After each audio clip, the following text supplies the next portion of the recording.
नमस्कार मंडळी. चला आज पुन्हा एकदा त्या जुन्या बार भारतीच्या काळात जाऊया, आपल्या आठवणींच्या गावात, जिथे ग दी माडगुळकरांच्या जोगिया या कविता संग्रहातील एक अतिशय हळूवार मायाळू अंगाई गीत आपली वाट पाहतंय. रानातली अंगाई. हो, हेच ते पान, इयत्ता 6वीचा पुस्तकातलं. आठवतंय, हे पान उघडल्यावर केवळ कविता नाही तर आपलं अख्खं लहानपण डोळ्यासमोर उभं राहतं. चला तर मग या पानाच्या सोबतीने पुन्हा एकदा त्या दिवसांत रमून जाऊया. तर मग शब्दांचा अर्थ समजून घेण्याआधी आपण ही कविता ऐकूया, जशी एका आईने आपल्या बाळाला झोपवण्यासाठी गायलीये, अगदी त्याच मायेच्या सुरात.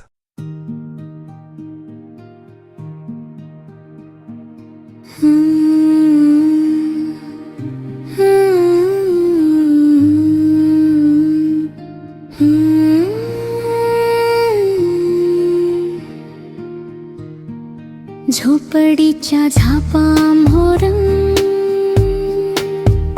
कसन चांदण टिपूर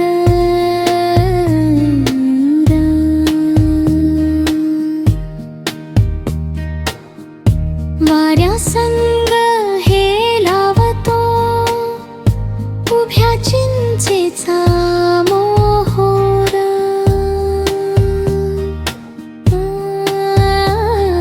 सभोवार काळ रान गेलं दुधात भिजून,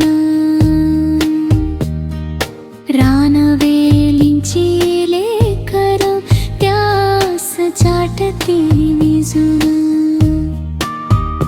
उघड्या गव्हाणीशी बैल करती रवंथ, करी रानाची राखण मोत्या झाकत पिंगत.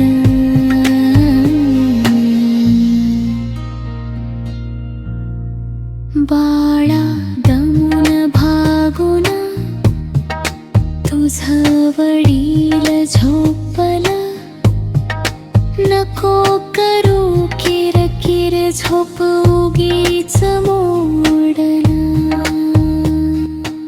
वा, काय सुंदर आणि साधे शब्द आहेत नाही का? चला तर मग आता आपण या कवितेच्या प्रत्येक ओळीत जे एक शांत सुंदर जग दडलेलं आहे ना, ते उलगडून पाहूया. कवितेची सुरुवातच इतकी छान आहे बघा. पहिल्या 2 ओळी, या ओळी आपल्याला थेट एका शांत रात्रीच्या दृश्यात घेऊन जातात. इथे टिपूर चांदणं म्हणजे काय? तर असं भरपूर, अगदी दाट पसरलेलं चांदणं. असं वाटतंय जणू काही ते त्या झोपडीच्या दारासमोर कोणीतरी सांडून दिलंय. किती शांत आणि किती शीतल वाटत असेल ना? आणि मग या शांत चित्रात एक मंदशी हालचाल येते. आणि ही हालचाल आहे चिंचेच्या झाडाची. रात्रीच्या त्या मंद वाऱ्यासोबत चिंचेच्या फुलांचा मोहोर इतका हळुवारपणे डुलतोय, जणू काही ते झाडच बाळाला आणि अख्ख्या जगाला झोका देत झोपवतंय. आता पुढच्या ओळी आपल्याला त्या झोपडीच्याही पलीकडे घेऊन जातात. आजूबाजूला सगळं काळोखरान आहे, पण ते टिपूर चांदणं त्यावर असं पडले की जणू ते दुधाच्या प्रकाशात न्हाऊन निघाले. विचार करा, तो काळा आणि पांढरा रंग, काय सुंदर विरोधाभास तयार झाला इथे. आता कवी आपल्याला निसर्गातल्या एका अगदी नाजूक गोष्टीकडे घेऊन जात आहेत. रानवेलींची ती छोटी छोटी पानं आणि फुलं, कवी त्यांना लेकरं म्हणतात. किती सुंदर कल्पना आहे. जणू काही ती लहान मुलं आहेत आणि एकमेकांना बिलगून शांतपणे झोपली आहेत. खरंच कवीला निसर्गाच्या प्रत्येक गोष्टीत एक निरागस बाळ दिसतंय.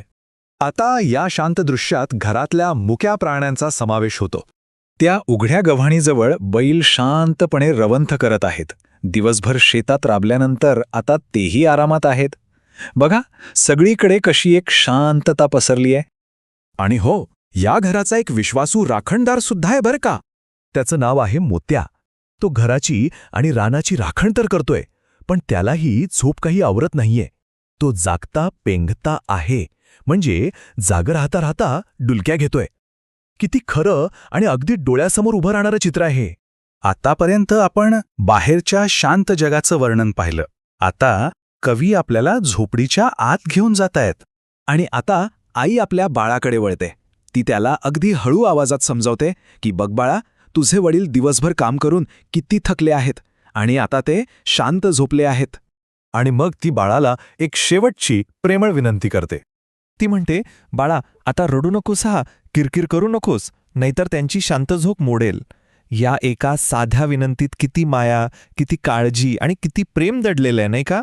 म्हणजे बघा, ही कविता फक्त निसर्गाचं वर्णन नाहीये, तर एका शांत, समाधानी आणि प्रेमळ कुटुंबाचं, आपल्या सगळ्यांच्या आठवणीतल्या घराचं एक सुंदर चित्र आहे. अजूनही आठवतंय इयत्ता 6वीच्या वर्गात ही कविता वाचताना त्या शब्दांमधून ती शांत रात्र, ती टिपूर चांदणं आणि आईचा तो मायाळू सूर, आपण सगळेच त्या जगात कसे हरवून जायचो. कोणाकोणाला आठवते ही कविता? शाळेत असतानाचा तो अनुभव आठवतोय का? कमेंटमध्ये नक्की सांगा. आपल्या आठवणी, आपल्या गावातली रात्र, आणि हो, हेही सांगा की लहानपणी घरी कोणतं अंगाई गीत ऐकायला मिळायचं.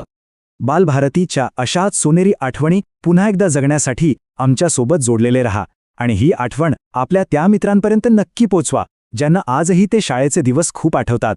चला, पुन्हा भेटूया पुढच्या पानावर, पुढच्या आठवणीत.